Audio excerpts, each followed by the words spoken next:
सुबिदा जानाय हरबाय बयनोबो जाय जायफ्रा माने दिनै एमएलएफ्रा मन्त्रि हिसाबै सिलेक्सन मोननानै दिनै समायखिरा लागोन बिथांमोननिसिम आंनि गोरबोनि सुबिदाखौ जानाय हरबाय दा बिथांमोननिफ्राय जों आसा खालामो जाहाथे रायजो राजानि प्रति सिन्था खालामनानै बिसोर खामानिखौ मावथों गावनि बेक्तिगतखौ सिन्था दाखालामथों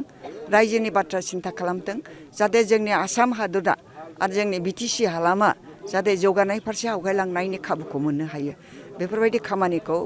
मावोब्लासो रायजो राजाजोंबो अरायथा गनायजानायखौ मोनो दासिम बिपिएफनो सासेल' मन्त्रि होनाय जादों नोंथाङा बेनि सायाव माबा बुंनो गोनां दं नामा माने मन्त्रि जाबा माने लिमिट मोनसे लिमिटआवसो थानानै खामानि मावनो हायो दा बेबो गावनि एलेखानि थाखाय मावनो हायो बेबो नंबावा गावनि एलेखानि थाखाय खामानिखौ मावनो हाया खिन्थु आसाम स्टेटआव माने स्टेटखौ नायनानैसो खामानि मावनांगौ जोंहा जिहेतु बिटिसिआव मोनसे काउन्सिल दंखायो एमसिएलएफ्रासो खामानि मावगोन जोंहा बेवहाय मावहैनायनि बारा बेरियार गैया मिथिबाय दा मन्त्रि जायोब्ला सारा आसामखौ नायनांगौ बियो बेवहाय बिटिसिआ जौगाखांनो खाबु मोनगोन बिदि गैया जाय एमसिएलए इएमफ्रासो खामानि मावो जोंनि ओनसोलनि थाखाय खारन आंबो जाबोनानै मोनथिबाय नालाय बिटिसिनि बाजेटआ आलदा आसामना आलदा आसामनि बाजेटखौ जोङो बिटिसिआव लाबोयोबा माने सरकारा जोंनि सायाव माने मोजां गोसोजों जोंखौ गनाया आरोखि बे हिसाबै बेफोरखौ नायनानै खामानि मावनांगौ जे मन्त्रि जायोब्ला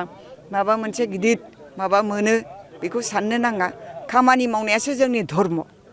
जेरैखि जाया एमएलए जाबाबो मन्त्रि जाबाबो बे एखे रोखोमनि खामानिखौनो जोंनि गावनि ओनसोलनि थाखाय माने खामानि मावनायनि अधिकारखौ जों मोनो आरोखि दा जिखि जाया मानो मोनथों सोरबा मोननांगौआ मोनोबा मोनथों बेवहा बुंनांगौ गैया खिन्थु मन्त्रिनि थाखाय हामफ्लायनाया माने बे थिग नङा माबाया होखागोन होनो हाथावथाव अबस्था दंबा होखागोन आरो हाग्रामा महिलारि बिथाङाबो बे एखे खोथाखौनो सिन्था खालामदों दा नामखौ फैदोंना फैया बै आवगायनि ओरैनो गोनो गोथो लिस्टखौ नायनानै बुंबाथ' जायाना